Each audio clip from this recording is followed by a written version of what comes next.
Ապրիլի 25-ի ժամը 21:51-ին Հալաբյան Արզումանյան փողոցների խաչմերուկում ավտոբուսի պայթյունն ու բարձրացրած աղմուկը անակնկալի բերեց ոչ միայն հարակից շենքերի բնակիչներին, այլև պայթյունն այնքան ուժգին էր, որ լսելի էր աջափնյակին հարակից համայնքներում։ Պայթյունի ուժգնության մասին է վկայում դեպքի վայրից մի քանի տասնյակ մետր հեռավորությամբ արդեն Արզումանյան փողոցում ընկած ավտոբուսի մի հատվածը։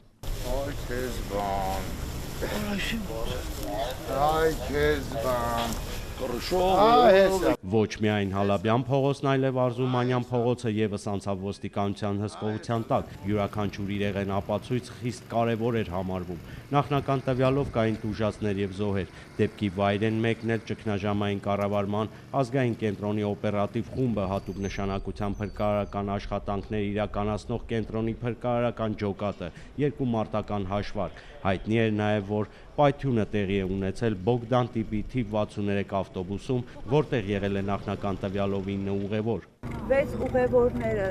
տեղափոխվել են մարմնական վնասվածքների բժշկական կենտրոն, որոնցից 3-ը անչափահասներ են։ Վարորդի հետ ներկայումս աշխատում են քննիչները եւ ձեռնարկվում են անհրաժեշտ քննչական գործողություններ։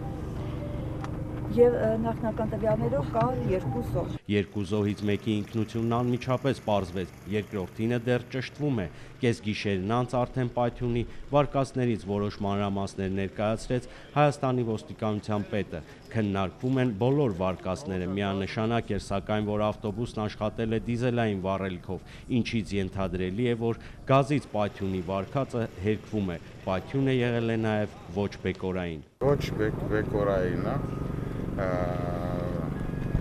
ալիքավոր, հա, այդպես, այս մեքենայի տեսքից էր,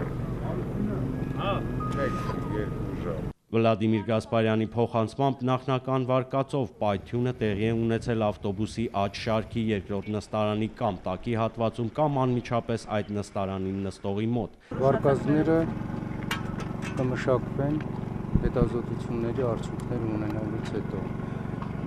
Շատ հանգամանքներ կպարզվեն միայն եւ միայն մասնագետների եզրակացությամբ։ Դժվար է պատկերացնել, թե որքան զոհ կունենային, եթե Բոգդան տիպի ավտոբուսները կառուցված լինեին մետաղական պինդ նյութից։ Այդ մեքենաները հավաքվում են համեմատաբար թույլ նյութերով եւ ապակեպատ պատուհաններով, ինչի արդյունքում պայթյունի ուժգնությունից ավտոբուսն ամբողջությամբ պայթել է, դուրս մղելով հարվածի ալիքը։ Առավոտյան արդեն տեղեկատվությունը եւս ճշտվեց ու համալրվեց գիշերվա պայթյունից եւս մեկ տուժած դիմել է հիվանդանոց։ Վահե Կոստանդյան, Հակոբ Թումանյան, Առաջին ալիք։